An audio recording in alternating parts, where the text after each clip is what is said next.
Hi friends, Satish and Vicky from Cartoon Teacher TNPSC. இன்றைக்கி நம்ம பாலிட்டியில் வந்து நம்ம செகண்ட் பார்ட் 2 பார்த்துட்ருக்கோம். பாலிட்டியில் பார்ட் 2ல் இது வந்து second topic, centre state relations. இதுதான் பார்க்க போகிறோம் இன்றைக்கி. ஆல்ரெடி ஃபெடரல் கவர்மெண்ட் பார்த்துருக்கோம். ஸோ இன்றைக்கி நம்ம சென்ட்ரல் ஸ்டேட் ரிலேஷன் பார்க்க போகிறோம். பார்க்கலாமா? ஸோ பாருங்கள், சென்ட்ரல் ஸ்டேட் ரிலேஷன் நம்மளது வந்து என்ன ஆல்ரெடி நம்ம படித்தோம். நம்மளது ஃபெடரல் ஃபார்ம் ஆஃப் கவர்மெண்ட்னு சொல்லி நம்ம பார்த்தாச்சு போன டாப்பிக்கில். ஸோ ஃபெடரல் ஃபார்ம்னா சென்டர் அண்ட் ஸ்டேட்டு ரெண்டாக இருக்குது. ஸோ இப்போ இந்த சென்ட்ரல் ஸ்டேட்டுன்னு ரெண்டு கவர்மெண்ட் இருக்கும்பொழுது இவங்களுக்கான ரிலேஷன்ஸ் எப்படி இருக்குது அப்படிங்கிறதான் பார்க்க போகிறோம். அதில் ஃபஸ்ட்டு என்னென்னா லெஜிஸ்லேட்டிவ் ரிலேஷன்ஸ், அடுத்து வந்து அட்மினிஸ்ட்ரேட்டிவ் ரிலேஷன், அடுத்து ஃபினான்ஷியல் ரிலேஷன்.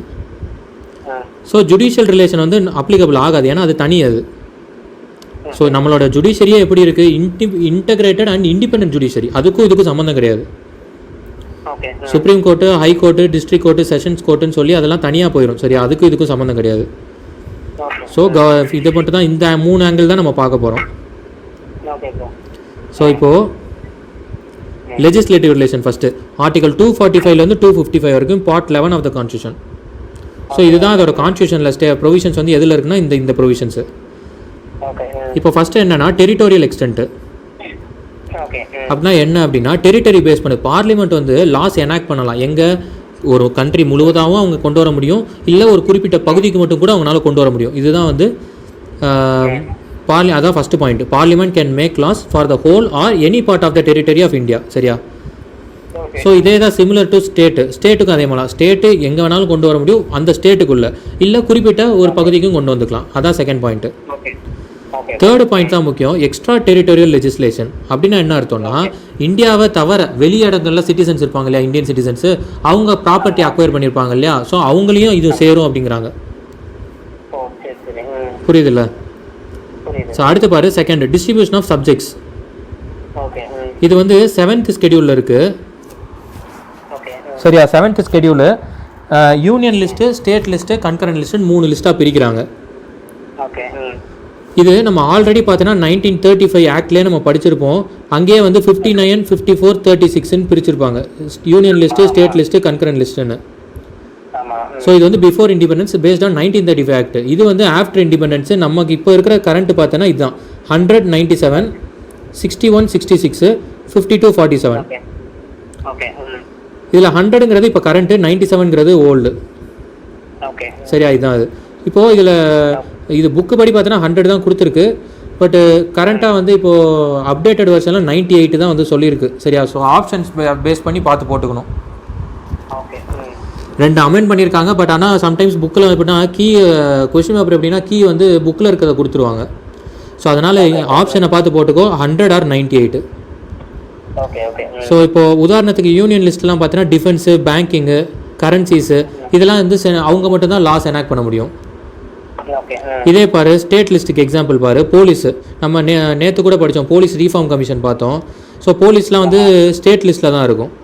ஸோ அதே போல் ப்ரிசனு, லோக்கல் கவர்மெண்ட்டு, ஸோ இதெல்லாம் வந்து ஸ்டேட் லிஸ்ட் வந்து எனாக்ட் பண்ணிக்கணும். ஸ்டேட் கவர்மெண்ட் தான் வந்து லாஸ் எனாக்ட் பண்ணுவாங்க. இதே கன்கரண்ட் லிஸ்ட்டுனா 2 பேருமே பண்ணலாம். சரியா? ஸோ இப்போது 52 47க்கு மாறிச்சு. எப்போனா 1976ல் பாரு. 42nd ஆமாம், 42nd அமெண்ட்மெண்ட்டில் 1976ல் ஸ்டேட் லிஸ்ட்டில் இருந்த ஒரு 5 வந்து பார்த்தீங்கன்னா இங்கே கன்கரண்ட் லிஸ்ட்டுக்கு வந்துடும். அதாவது 66 வந்து 61 மாறிடும், 47 வந்து 52 மாறிடும். ஸோ இப்போ அந்த 5 என்ன அப்படின்னா இந்த இதுதான் எஜுகேஷன் ஃபஸ்ட்டு, அடுத்து ஃபாரஸ்ட்டு, அப்புறம் வெயிட் அண்ட் மெஷர், அப்புறம் protection of wild animals and birds, அப்புறம் அட்மினிஸ்ட்ரேஷன் ஆஃப் ஜஸ்டிஸு. அதாவது except supreme court and high court, அவங்கள தவிர்த்து மீதி இருக்கிற ஃபார்ம்ஸ் ஆஃப் ஜுடிஷரியில் பண்ணிக்கலாம். சரியா? ஸோ வெயிட் அண்ட் மெஷருங்கிறது இந்த இது இருக்கு இல்லையா, அப்போ மெஷர்மெண்ட் பண்ணுறாங்க இல்லையா பொருட்களை, எக்கனாமிக்கலி பொருட்களை மெஷர் பண்ணுறாங்களே, அந்த மாதிரி மெஷர்மெண்ட் ஸ்டாண்டர்ட் தான் இந்த வெயிட் அண்ட் மெஷருங்கிறது. ஸோ எஜுகேஷன் வந்து அதே தான், ஃபாரஸ்ட்டு, இப்படி wild animals and birds protection, administration of justice. சரியா? ஆக்சுவலி இப்போ நம்ம ஜல்லிக்கட்டு ப்ரொடெஸ்ட் பண்ணப்போ கூட அனிமல் க்ரூயல்ட்டி கூட பார்த்தீங்கன்னா இந்த கன்கரண்ட் லிஸ்ட்டில் இருக்குது. ஸோ இதுலேருந்து பார்த்தீங்கன்னா ஸ்டேட் கவர்மெண்ட் வந்து என்ன பண்ணுறாங்க, இதில் ஒரு பில் பாஸ் பண்ணுறாங்க, பில் பாஸ் பண்ணுறாங்க. அது வந்து கன்கரண்ட் லிஸ்ட் இல்லையா? ஸோ கன்கரண்ட் லிஸ்ட்னால் ஸ்டேட்டும் கொண்டு வந்துக்கலாம், யூனியனும் கொண்டு வந்துக்கலாம். கரெக்டாக?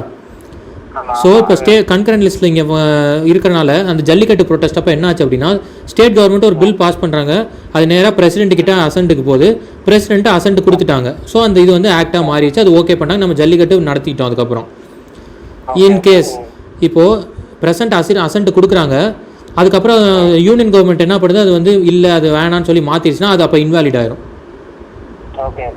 ஸோ யூனியன் கவர்மெண்ட்டுக்கு பவர் இருக்குது. பட் ஆனால் அந்த டைமில் அப்போ என்ன சொல்லிட்டாங்கன்னா யூனியன் கவர்மெண்ட்டு நீங்கள் வந்து பில் பாஸ் பண்ணிடுங்க, நாங்கள் எதுவும் பண்ண மாட்டோம், நாங்களும் அதை வந்து அக்செப்ட் பண்ணிக்கிறோம் அப்படின்னு சொல்லி உங்க விட்டுட்டாங்க அந்த டைம். சரியா? ஸோ கன்கரண்ட் லிஸ்ட்டில் ஸ்டேட் கவர்மெண்ட்டும் பண்ணலாம், சென்ட்ரல் கவர்மெண்ட்டும் பண்ணலாம். ஆனால் பவர் யாருக்கு அதிகம் இருக்குன்னா சென்டருக்கு தான் பவர் இருக்குது. சரியா? அடுத்து இப்போது இந்த 3 லிஸ்ட்டு பார்த்தோம் இல்லையா? ஸோ இப்போ இந்த 3 லிஸ்ட்லேயும் இல்லாமல் ஒரு சில லிஸ்ட் இருக்கும் இல்லையா, அது வந்து ஆர்டிகல் 248 இருக்கும். அந்த இது இருக்குது, அது வந்து சென்ட்ரல் கவர்மெண்ட் தான் அந்த இது. அதாவது ஆர்டிகல் 248 என்ன சொல்லுது அப்படின்னா, இந்த 3 லிஸ்ட்லேயும் இல்லாத ஏதாவது ஒரு லிஸ்ட் இருந்தது ஏதாவது வந்துச்சு அப்படின்னா அதுதான் ரெசிட்ரி பவர் லிஸ்ட்டுன்றாங்க. அந்த ரெசிட்ரி லிஸ்ட் வந்து அப்படி இருந்துச்சு அப்படின்னா அது சென்டருக்கு தான் பவர் இருக்குது அப்படிங்கிறாங்க. சரி, அது பேர் ரெசிட்ரி சப்ஜெக்ட்ஸு. இந்த 3லேயும் இல்லாமல் வர்றது, புரியுதா? அது வந்து ஆர்டிகல் 248. ஸோ இப்போ என்ன பார்த்தோம், ஒன்று வந்து டெரிட்டரியை பற்றி பார்த்தோம், அடுத்து சப்ஜெக்டோட டிவிஷன் பற்றி பார்த்தோம், மூணாவது parliamentary legislation in the state field. அதாவது பார்லிமெண்ட்டு எப்படி வந்து ஸ்டேட் ஃபீல்டில் அவங்களோட பிளே இருக்குது அப்படிங்கிறதான் பார்க்குறோம். ஆர்டிகல் 249 ராஜ்யசபாவுக்கு ஸ்டேட் லிஸ்ட் நம்ம இப்போ பார்த்தோம் இல்லையா, அந்த ஸ்டேட் லிஸ்ட்டில் அவங்களே அந்த லா கொண்டு வரதுக்கான பவர் இருக்குது ராஜ்யசபாவில். ஆனால் அந்த பில்லுக்கு வந்து 2/3 மெம்பர் வந்து ப்ரெசென்ட் அண்ட் ஓட்டிங் இருக்கணும். எவ்ரி இயர் வந்து அதை ரினியூ பண்ணிக்கணும், அதை கண்டினியூ பண்ணணும்னா. ஸோ ஆர்டிகல் 249 வந்து ராஜ்யசபா வந்து பில் லா வந்து கொண்டு வரலாம் ஸ்டேட் லிஸ்ட்டில். இதுதான் அது ஃபஸ்ட்டு பாயிண்ட்டு.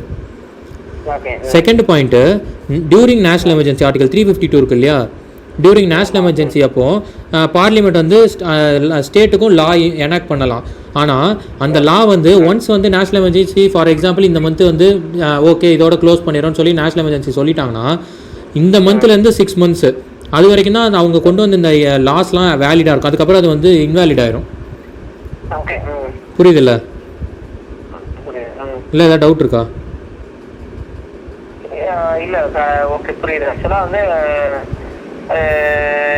எமர்ஜென்சி அப்போ வந்து இவங்க கொண்டு வர லாஸ் வந்து எமர்ஜென்சி முடியறப்போ அந்த லாஸ் இது கேன்சல் ஆயிரும். முடிஞ்சோடனே ஆயிராது, அதாவது முடிஞ்சு 6 months. முடிஞ்சு 6 months. ஆமாம், 6 monthsக்கு அப்புறம் இதாயிரும்.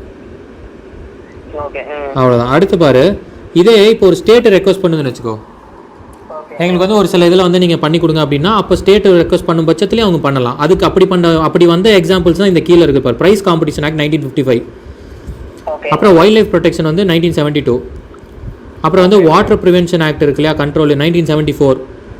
ஸோ இதுதான் நம்ம ஆல்ரெடி நம்ம பாலிட்டியில் ஃபண்டமெண்டல் டியூட்டிஸ் அப்போ படிச்சிருப்போம். 77ங்கிறது என்ன, செஸ் ஆக்ட். அடுத்து 81 வந்து ஏர் ப்ரிவென்ஷன் பொல்யூஷன் ஆக்ட். அப்புறம் 86 வந்து என்விரான்மெண்ட் ஆக்ட். இதெல்லாம் நம்ம அங்கே ஃபண்டமெண்டல் டியூட்டிஸ் அப்போ பார்த்தோம். ஸோ இப்போ அடுத்து பாரு, urban land ceiling and regulation act 1976. அடுத்து transplantation of human organ 1994. So இது எல்லாமே பார்த்தீங்கன்னா ஸ்டேட் ரெக்வஸ்ட் பண்ண மூலியமாக வந்த ஆக்ட்.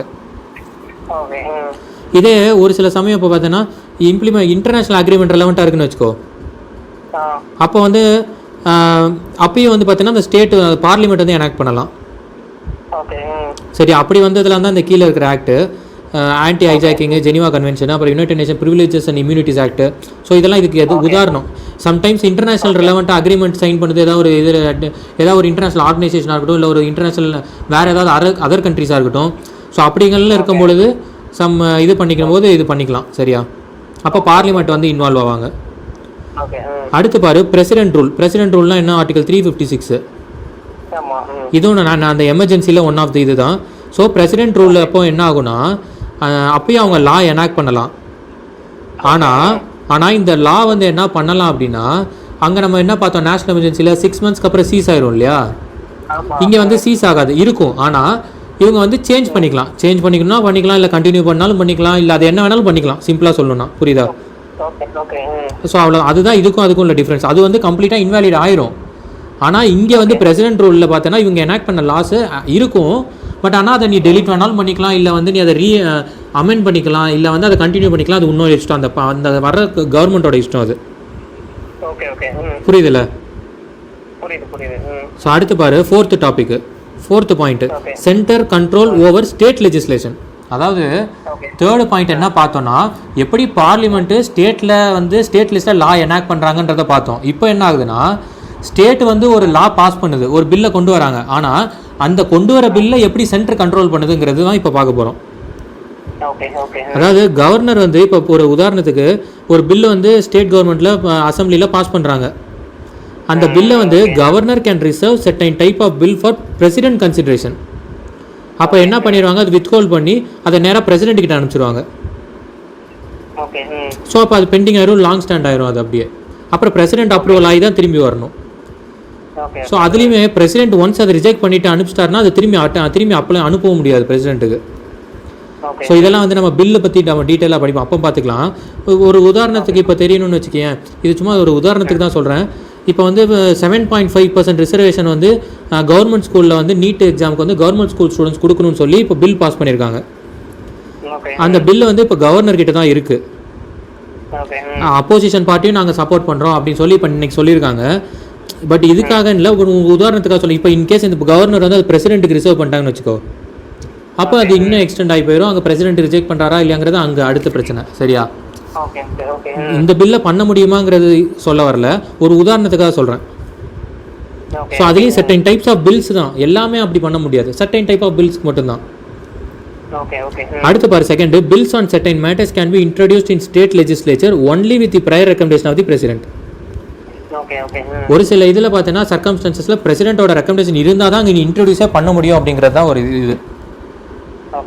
அடுத்து ஆர்டிகல் 360. இப்போ இது முன்னாடி இதில் என்ன பார்த்தோம், ஆர்டிகல் 352 பார்த்தோம், 356 பார்த்தோம். இப்போ 360 ஃபினான்ஷியல் எமர்ஜென்சி. இப்போ இந்த டைமில் president can refer the money bill on finance bill.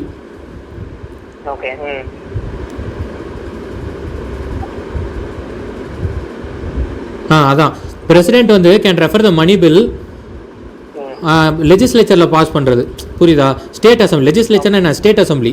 State அசம்பிளியில் பாஸ் பண்ணக்கூடிய மணி பில்ஸ் இருக்கு இல்லையா, ஸோ அதை வந்து பிரசிடென்ட் வந்து ரெஃபர் பண்ணலாம், சம் சஜஷன்ஸ் இது பண்ணுவாங்க. எப்போ? டியூரிங் 360. சரியா? ஸோ அவ்வளோதான், அந்த ஃபினான்ஷியல் மேட்டர் தான், வேறு ஒன்றும் இல்லை. ஸோ இப்போ இது வந்து என்னென்னா லெஜிஸ்லேட்டிவ் ரிலேட்டடாக பார்த்துட்டோம். இப்போ நம்ம ரெண்டாவது டாபிக் என்ன பார்க்க போகிறோம்னா அட்மினிஸ்ட்ரேட்டிவ் ரிலவெண்ட்டாக பார்க்க போகிறோம். ஸோ அட்மினிஸ்ட்ரேட்டிவ் ரிலேஷன்ஸில் ஆர்டிகல் 256லேருந்து 260 வரைக்கும், அதுவும் பார்ட் 11 தான். இப்போ ஃபஸ்ட்டு என்ன, சென்டர் டைரக்ஷன்ஸ் டு ஸ்டேட்டு. இப்போ நம்ம என்ன பார்த்தோம்னா ஆல்ரெடி அந்த எமர்ஜென்சியில் 352 பார்த்தோம் போன டைமு, 356 பார்த்தோம், அடுத்து 360 3 பார்த்தோம். இதில் 356 ஆர் 365 இது ரெண்டுமே பார்த்தீங்கன்னா சேம் தான், பிரசிடென்ட் ரூல் தான். பட் எப்போ அந்த பிரசிடென்ட் ரூல் வருங்கிறது தான் வேறுபடும். இப்போ 356ங்கிறது எப்போ வரும்னா, இன்கேஸ் வந்து மெஜாரிட்டி லூஸ் ஆயிடுச்சுன்னு வச்சுக்கோ, அப்போ வந்து பிரசிடென்ட் ரூல் கொண்டு வரலாம். இதே 365ங்கிறது இன்கேஸ் வந்து சென்டரோட டைரக்ஷனை ஸ்டேட் ஒபே பண்ணலன்னு வச்சுக்கோ, அப்போ வந்து 365 மூலிமா பிரசிடென்ட் ரூல் கொண்டு வர முடியும். ஸோ அவ்வளோதான். பட் இந்த டீட்டெயில்டாக இது வந்து நம்ம பின்னாடி ஆல்ரெடி நம்ம ஒரு 5th டாப்பிக்காக எமர்ஜென்சி ப்ரொவிஷன் படிப்போம். ஸோ அப்போ நம்ம பார்த்துக்கலாம். பட் ஜஸ்ட் அந்த மீனிங் மட்டும் தெரிஞ்சுக்க போதும். ஸோ அந்த 365 article 365 says that where any state has failed to comply with any direction given by the center, it will be lawful for the president to hold that a situation has arisen in which the state government of the state cannot be carried on. புரியுதா? அந்த state வந்து consider state, அந்த respective state வந்து இதுக்கு மேலே அவங்களால வந்து continue பண்ண முடியாதுன்னு சொல்லி பிரசிடென்ட்டுக்கு வந்து டைரெக்டாக கவர்னரை கொடுத்து பிரசிடென்ட் உள்ள எடுத்துப்பாங்க, பண்ணிப்பாங்க. ஸோ அடுத்து பாரு, second, cooperation between centre and the state. Central கவர்மெண்ட்டுக்கும் ஸ்டேட் கவர்மெண்ட்டுக்கும் அட்மினிஸ்ட்ரேட்டிவ் ரிலேட்டடாக எப்படி கோஆப்ரேஷன் இருக்குங்கிறதான் பார்க்குறோம். ஃபர்ஸ்ட் வந்து என்னென்னா ஆர்டிகல் 263 இன்டர் ஸ்டேட் கவுன்சில். இது வந்து 1990 செட்டப் பண்ணுறாங்க, விபி சிங் கவர்மெண்ட் தான் செட்டப் பண்ணுறாங்க. பட் இது வந்து என்னங்கிறத நம்ம நெக்ஸ்ட் படிப்போம், தேர்ட் டாபிக், அதை அப்புறம் படிச்சுக்கலாம். ஜஸ்ட் வந்து சென்டருக்கும் ஸ்டேட்டுக்கும் எதுக்குன்னா ஒரு டிஸ்பியூட்ஸை வந்து சால்வ் பண்ணுறதுக்கு தான் மெயினாக. அதே போல் ஒரு வெல்ஃபேர் எப்படி கொண்டு வரலாம், எப்படி ரிசோர்ஸஸ் வந்து ஆப்டிமமாக யூஸ் பண்ணலாம், ஒரு ப்ராஜெக்ட் ஒரு நேஷனலைஸ்ட் அப்ரோச் பண்ணுறதுக்கு தான், வேறு ஒன்றும் இல்லை, ஒரு யுனைட்டி இருக்கணுன்றதுக்காக தான். இதில் அதே போல் தான் இன்டர்ஸ்டேட் வாட்டர் டிஸ்பியூட்டும் இருக்குது. அதுக்கு வந்து ஆர்டிகல் 262 வரும். சரி, அதுவும் நம்ம நெக்ஸ்ட் டாப்பிக்கில் அதை தான் பார்க்க போகிறோம், இன்டர்ஸ்டேட் ரிலேஷனில் பார்ப்போம். இந்த எழுதிருக்கு பாரு, distribution of any interstate river on river வேலின்னு இருக்கு இல்லையா, இதெல்லாம் வந்து ஆர்டிகல் 262 வந்துடும். Okay okay. ஸோ அடுத்து ஆல் இண்டியா சர்வீஸ், இது ரொம்ப இம்பார்ட்டண்ட்டு. ஆர்டிகல் 312 ராஜ்யசபாவுக்கு இது ஒரு பெரிய பவர். அதாவது லோக்சபாவுக்கும் ராஜ்யசபாவுக்கும் பார்த்தீங்கன்னா ஒரு சில டிஃப்ரென்சஸ் இருக்கும். இப்போ லோக்சபாவுக்குன்னு பார்த்தீங்கன்னா மணி பில் வந்து ராஜ்யசபா இன்ட்ரடியூஸ் பண்ணவே முடியாது, லோக்சபா மட்டும் தான் பண்ண முடியும். அதே போல் இந்த ஆல் இண்டியா சர்வீஸை கிரியேட் பண்ணுறதுக்கு ராஜ்யசபாவுக்கு மட்டும்தான் பவர் இருக்குது. இவங்க ரைஸ் பண்ணதுக்கப்புறம் இங்கே பாஸ் பண்ணதுக்கப்புறம் தான் லோக்சபாவுக்கு போகும். அப்புறம் அவங்களும் அப்ரூவ் பண்ணிட்டாங்க அப்படின்னா அப்புறம் பிரசிடென்ட் அசன்ட்டுக்கு போகும். புரியுதா? ஸோ இது வந்து ராஜ்யசபாக்குள்ள ஒரு பெரிய பவர் இது. ஸோ 312 வந்து ஆர்டிகல் 312 என்ன பண்ணுன்னா ஆத்தரைஸ் த பார்லிமெண்ட், அதாவது ராஜ்யசபா மட்டும்தான், to create a new all India service. So புரியுதா? அவ்வளோதான். இப்போ வந்து மொத்தம் ஆல் இண்டியா சர்வீஸ்னு எத்தனை இருக்குன்னா 3 இருக்குது. IAS, IPS, IFS. இந்த ஐஎஃப்எஸ்ங்கிறது ஃபாரஸ்ட் சர்வீஸ், சரியா? ஃபாரின் சர்வீஸ் கிடையாது. ஐஎஃப்எஸ்ங்கிறது ஃபாரஸ்ட் சர்வீஸ். ஸோ இது 3 ஆல் இண்டியா சர்வீசஸ், சரியா? அடுத்து பாரு 4th பப்ளிக் சர்வீஸ் கமிஷன்ஸு. அதாவது எப்படி வந்து அட்மினிஸ்ட்ரேஷன் ரெலவெண்ட்டாக சென்டர் வந்து கண்ட்ரோல் பண்ணுதுங்கிறதா சொல்கிறாங்க, வேறு ஒன்றும் இல்லை. அந்த இப்போ பப்ளிக் சர்வீஸ் கமிஷன் இருக்குல்ல, இப்போ டிஎன்பிசி உதாரணத்துக்கு இது அப்பாயின்ட் பண்ணுறது யார்? கவர்னர். பட் ஆனால் ரிமூவ் பண்ணுறது வந்து பிரசிடென்ட்டால் மட்டும் தான் ரிமூவ் பண்ண முடியும். ஸோ அதை தான் சொல்கிறாங்க, வேறு ஒன்றும் இல்லை. இதே போல் தான் எலெக்ஷன் கமிஷனும், ஸ்டேட் எலெக்ஷன் கமிஷன் இருக்குல்ல, அதுவும் அப்பாயிண்டட் பை த கவர்னர் தான். அதே போல் தான் ஸ்டேட் ஹியூமன் ரைட்ஸ் கமிஷன் இருக்கா, அதுவும் அப்பாயிண்டட் பை தி கவர்னர் தான். பட் ஆனால் removed by the president. So இதான் சென்ட்ரல் ஸ்டேட் ரிலேஷனில் சொல்கிறாங்க. புரியுதா? ஸோ இவ்வளோ தான். ஃபஸ்ட்டு என்ன பார்த்தோம்? லெஜிஸ்லேட்டிவ் ரிலேஷன் பார்த்தோம். ரெண்டாவது அட்மினிஸ்ட்ரேட்டிவ் ரிலேஷன் பார்த்தோம். இப்போ 3வது ரிலேஷன் பார்க்க போகிறோம், ஃபினான்ஷியல் ரிலேஷன். இப்போ இந்த ஃபினான்ஷியல் ரிலேஷனில் என்ன சொல்கிறாங்க? ஆர்டிகல் 268 293 வரைக்கும் பார்ட் 12 ஆஃப் த கான்ஸ்டியூஷன், சரியா? இதில் ஆர்டிகல் 268 பார்த்தோம். பட் இருந்தாலும் 265 இருக்குது. ஆர்டிகல் 265 வந்து என்ன அப்படின்னா, no tax can be levied without appropriate of law அப்படின்றாங்க. நம்ம எதுவுமே அந்த சட்டத்துக்கு வழியாக தான் அந்த லா வந்து நினச்சோம் உடனே ஓகே மக்கள்கிட்ட வாங்க அப்படி பண்ண முடியாது. பார்லிமெண்ட்டில் லா மூலியமாக தான் ஓகே இதுக்கு இப்படி எடுக்க போகிறோம், இப்படி இருக்குன்னு சொல்லி பாஸ் பண்ணதுக்கப்புறம் தான் அவங்க வந்து மக்கள்கிட்ட அந்த இடத்த வந்து எடுக்க முடியும். ஸோ அதுதான் ஆர்டிகல் 265 சொல்லும், சரியா? No tax can be levied without appropriate of law அப்படின்னு சொல்லி இருக்கும், சரியா? இதில் இந்த ஃபினான்ஷியல் ரிலேஷனில் பாரு, நம்ம ஆல்ரெடி என்ன பார்த்தோம்? டிவிஷன் ஆஃப் சப்ஜெக்ட்ஸ்னு சொல்லி லிஸ்ட்டு பார்த்தோம் இல்லையா? அதே போல் இந்த ஃபினான்ஸ்லேயும் சில டேக்ஸஸ் பார்த்தேன்னா பிரிச்சிருப்பாங்க. இந்த லிஸ்ட்டை நீ எடுத்துக்க, இந்த லிஸ்ட்டை நான் எடுத்துக்கிறேன்ட்டு. அதுலேயும் பார்த்தீங்கன்னா யூனியன், ஸ்டேட், கன்கரண்ட்னு 3 லிஸ்ட் இருக்குது, சரியா? ஸோ அது இந்த 3லேயும் வரும் 15 ஒரு நிமிஷம். ஸோ அப்போ இந்த அதே மாதிரி தான் இந்த ரெசிடரி பவர் நம்ம ஆல்ரெடி அங்கே பார்த்தோம் இல்லையா? அதே போல் தான் இங்கேயும் டாக்ஸேஷன் ஏதாவது அந்த ரெசிடரி பவரில் இருக்குன்னா அது வந்து சென்டருக்கு தான் பவர் இருக்குது, சரியா? ஸோ அடுத்து பாரு, கீழே டிஸ்ட்ரிபியூஷன் ஆஃப் டேக்ஸ் ரெவன்யூஸு. ஸோ 2 இருக்குது, 2 பிரிக்கிறாங்க, டேக்ஸ் ரெவன்யூ, நான் டேக்ஸ் ரெவன்யூ. ஸோ இந்த 2ஆக பிரிக்கிறாங்க. இந்த டேக்ஸில் கலெக்ட் ஆகிற ரெவன்யூஸு, நான் டேக்ஸில் வரக்கூடிய ரெவன்யூஸை எப்படி அலோகேட் பண்ணுறாங்கன்றது. இதில் டேக்ஸ் ரெவன்யூஸ் இருக்குல்ல, அதில் கலெக்ட் ஆகிறது வந்து என்ன சொல்கிறாங்க? 80th அமெண்ட்மெண்ட் 2000 வந்தது, ஓகேவா? அதில் 10th finance commission, 10th finance commission பார்த்தீங்கன்னா, ஸோ இப்போது 10th ஃபினான்ஸ் கமிஷன் வந்து என்ன ரெக்கமெண்டேஷன் கொடுக்குறாங்க அப்படின்னா, டோட்டல் இன்கம் வருது பார்த்தியா, அதில் 29% நீ வந்து ஸ்டேட்டுக்கு தான் கொடுக்கணும் அப்படிங்கிறாங்க. இதே அடுத்து வந்து 13th finance commission and 12th finance commission and 13th finance கமிஷனில் பார்த்தீங்கன்னா 32% அண்ட் 42% மாறி இருக்கும், சரியா? ஸோ இந்த 2 வந்து ரெக்கமெண்டேஷன்ஸ் மாறி இருக்கும். இந்த சிஸ்டம் இதை என்ன சொல்கிறாங்கன்னா, இதை பேர் ஆல்டர்னேட்டிவ் ஸ்கீம் ஆஃப் டெவல்யூஷன் அப்படிங்கிறாங்க. இதை வந்து ரெட்ரோஸ்பெக்டிவ்லி வந்து இம்ப்ளிமெண்ட் பண்ண சொல்லுவாங்க. ஏன்னா இந்த கமிஷனே இப்போ இந்த அமெண்ட்மெண்ட்டே பாரு 2000 தான் நடந்திருக்கு. ரெட்ரோஸ்பெக்டிவ்னா அதுக்கு முன்னாடி, அதாவது April 1, 1996 இதை இம்ப்ளிமெண்ட் பண்ண சொல்கிறாங்க. இப்போ 80th அமெண்ட்மெண்ட் இதுதான். 80th அமெண்ட்மெண்ட் 2000 ஒரு இது பார்த்தாச்சு. அடுத்து 88th அமெண்ட்மெண்ட் 2003 வந்தது. இந்த இதுபடி அமெண்ட்மெண்ட்டில் 268A வந்து கிரியேட் பண்ணியிருப்பாங்க. அந்த 268ங்கிறது என்னென்னா சர்வீஸ் டேக்ஸு. அந்த சர்வீஸ் டேக்ஸ்னால் என்னென்னா 92C இருக்குது. இது வந்து சர்வீஸ் வந்து டேக்ஸ் வந்து levied by the center but collected and appropriate by the both centre இந்த ஸ்டேட்டு. அப்படின்னா என்ன அர்த்தம்னா, எவ்வளோ அப்படிங்கிறது லீவை பண்ணுறது வந்து அந்த இவ்வளோ தான், இந்த பர்சன்டேஜ் சர்வீஸ் டேக்ஸ் இவ்வளோ. இப்போ உதாரணத்துக்கு 2% சர்வீஸ் டேக்ஸ் அப்படின்னு சொல்லி பண்ணக்கூடிய டிசைட் பண்ணுற அத்தாரிட்டி சென்டருக்கு இருக்குது. ஆனால் அந்த 2% அலாட் வந்து கலெக்ட் பண்ணிக்கிறது பார்த்தீங்கன்னா சென்டருக்கும் இருக்குது ஸ்டேட்டுக்கும் இருக்குது, அதை யூஸும் பண்ணிக்கலாம் அவங்க. புரியுதா? ஸோ இதான் அதில் சொல்கிறாங்க. இது வந்து வித் ரெஸ்பெக்ட் ஒன்லி டு இந்த 268 டே சர்வீஸ் டேக்ஸுக்கு மட்டும்தான், எல்லா டேக்ஸ்க்கும் இந்த ப்ரொசீஜர் வராது. ஸோ அது வந்து 88th அமெண்ட்மெண்ட்டு 2003 தான் இந்த அமெண்ட்மெண்ட்டில் வந்து இந்த 268A கொண்டு வராங்க. சரியா? இந்த சர்வீஸ் டேக்ஸுங்கிறத. அடுத்து நான் டேக்ஸ் ரெவென்யூ. இதில் வந்து 2 டைப்பாக வந்து இந்த ரெவென்யூ வந்து யூஸ் பண்ணுறாங்க. ஒன்று வந்து ஸ்டாச்சுட்டரி கிராண்ட்டு, இன்னொன்று வந்து டிஸ்கிரிஷனரி கிராண்ட்ஸு. ஸ்டாச்சுட்டரி கிராண்ட்ஸுங்கிறது ஆர்டிகல் 275. அதாவது இது என்ன பண்ணுன்னா பார்லிமெண்ட்டை தான் எம்பவர் பண்ணும் ஸ்டேட்டுக்கு கொடுக்கறதுக்கு. பட் இது வந்து ஃபினான்ஸ் கமிஷன் ரெக்கமெண்டேஷன் பண்ணும். சரியா? ஏதாவது ஒரு இப்போது உதாரணத்துக்கு ஏதாவது ஒரு ஸ்டேட்டுக்கு வந்து அர்ஜென்ட்டாக அமௌண்ட் தேவைப்படுது, அவங்க கிரைசிஸில் இருக்காங்கன்னு வச்சுக்கோ, அப்போ பார்லிமெண்ட் வந்து உதவலாம் த்ரூ எப்படி statutory grant. Finance commission recommend பண்ணணும். அதே போல் இது எங்கேருந்து கிராண்ட் பண்ணுதுன்னா கான்ஸ்டியூஷனல் 275 மென்ஷன் பண்ணியிருக்காங்க. இதே டிஸ்கிரிஷனரி கிராண்ட்ஸ்னால் பார்லிமெண்ட்டும் கொடுக்கலாம் ஸ்டேட்டும் கொடுக்கலாம், விச் மீன்ஸ் சென்ட்ரல் கவர்மெண்ட்டும் கொடுக்கலாம், ஸ்டேட் கவர்மெண்ட்ஸ் எந்த ஸ்டேட் வேணாலும் கொடுக்கலாம், யாருக்கு? இன்னொரு ஸ்டேட்டுக்கு. இங்கே வந்து பிளானிங் கமிஷன் ரெக்கமெண்ட் பண்ணணும். சரியா? இதுக்கு வந்து கான்ஸ்டியூஷன் என்ன சொல்லிக்கணும், ஆர்டிகல் 282. இது பேர் discretionary grants. Empower the centre and the state to make any grants for public purpose even if it is not within their respective legislative competence. புரியுதா? ஸோ அவ்வளோதான். இப்போ இதில் இம்பார்ட்டன்ட் ஒரு சில டேக்ஸ் மட்டும் இதில் எழுதியிருக்கேன் பாருங்க. ஃபர்ஸ்ட் வந்து 268. இது வந்து levied by the centre, collected and appropriated by the centre and by இது ஒன்லி த சென்டர், ஸ்டேட்டு. அதாவது சென்டர் வந்து கூட போட்டுரும், ஆனால் அதை கலெக்ட் பண்ணுறதும் அந்த கலெக்ட் பண்ண அமௌண்ட்டை யூஸ் பண்ணிக்கிறது ஸ்டேட் பார்த்துக்கும். ஆர்டிகல் 268 இருக்கிறது. இதே 268A என்னன்னா சென்டர் தான் வந்து லீவை பண்ணும், ஆனால் collected and appropriated by the both centre இந்த ஸ்டேட்டு. இதே ஆர்டிகல் 269 பாரு, இது வந்து சர்சார்ஜ். இது வந்து tax levied and collected by the centre but assigned to the state. அவனே லீவை பண்ணி இவ்வளோதான் அப்படின்னு சொல்லி போட்டு அதை அவனும் கலெக்டும் பண்ணிடுவான், அப்புறம் ஸ்டேட்டுக்கு அசைன் பண்ணிடுவான். புரியுதா? இதே 274 சர்சார்ஜ்.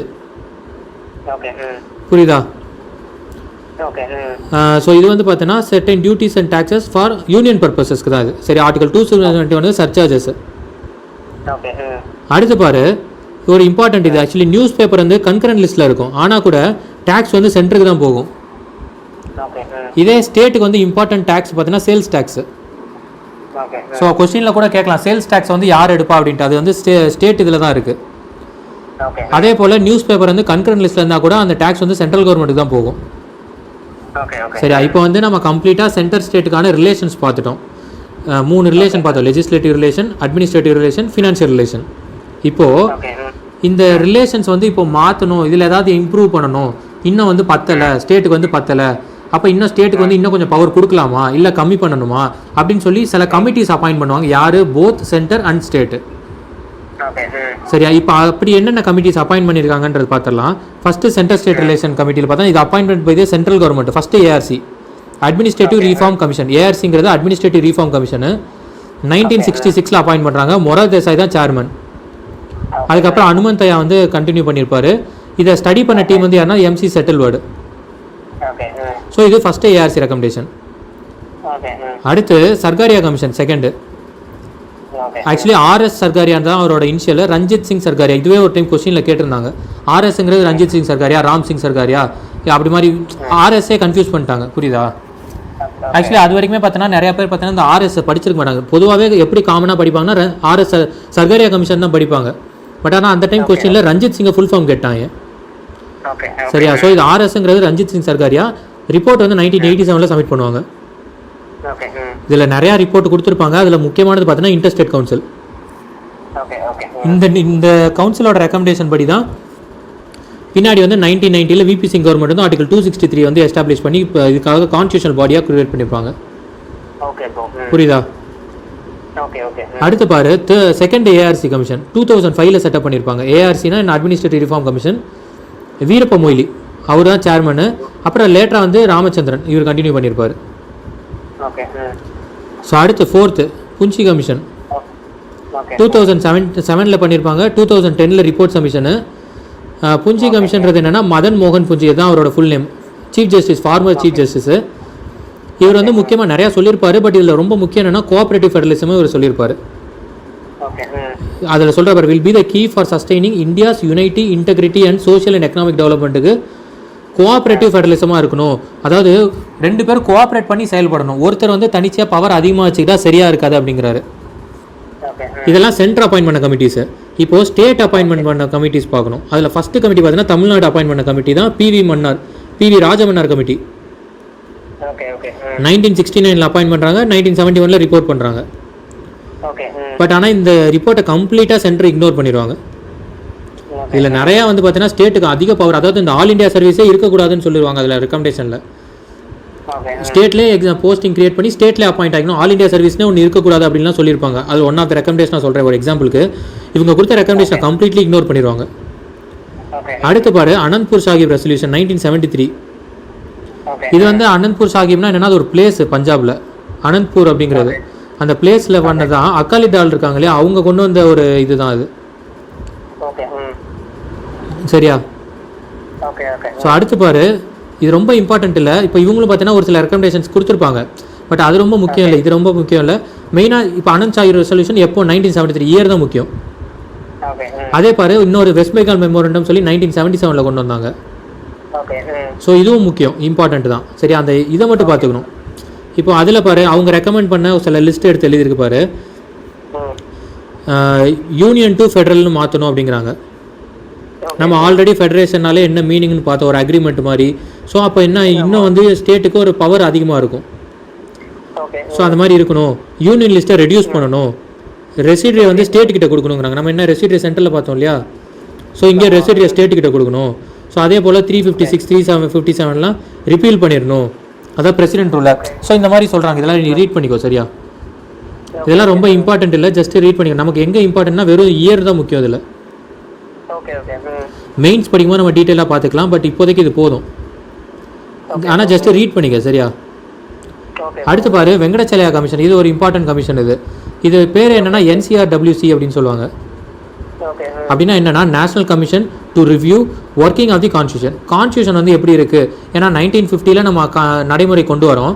அந்த கான்ஸ்டியூஷன் எப்படி செயல்படுது, இதில் ஏதாவது சேஞ்சஸ் பண்ணுமா, எப்படி இருக்குது, ஸோ அதை ரிவ்யூ பண்ணுறதுக்கான ஒரு கமிஷன் தான் இது. ஸோ வெங்கடாச்சலயா கமிஷனு 2000 அப்பாயின்ட் பண்ணுறாங்க. 2002 வரைக்கும் இருக்கும். இது வந்து அடல் பிஹாரி வாஜ்பாய் அவங்க இந்த கவர்மெண்ட் அப்போ கொண்டு வந்தது. சரியா? ஸோ அவ்வளோதான். ஸோ இதுதான் சென்ட்ரல் ஸ்டேட் ரிலேஷன்ஸு. ஸோ பரியா ஃபஸ்ட்டு வந்து நம்ம என்ன சென்ட்ரல் ஸ்டேட்டுக்கான ரிலேஷன் பார்த்தோம். அப்புறம் சென்ட்ரல் ஸ்டேட் வந்து அப்பாயின்ட் பண்ண கமிட்டிஸ் பார்த்தோம். அவ்வளோதான் இந்த 2 டாபிக். புரியுதா? இப்போ நம்ம நெக்ஸ்ட்டு வந்து இதை படிச்சு நல்லா தரோம். இதெல்லாம் ரொம்ப இம்பார்ட்டன்ட்டு. நெக்ஸ்ட் வந்து தேர்ட் வந்து நம்ம என்ன நாளைக்கு பார்ப்போம் அப்படின்னா இன்டர்ஸ்டேட் ரிலேஷன்ஸு. சரியா?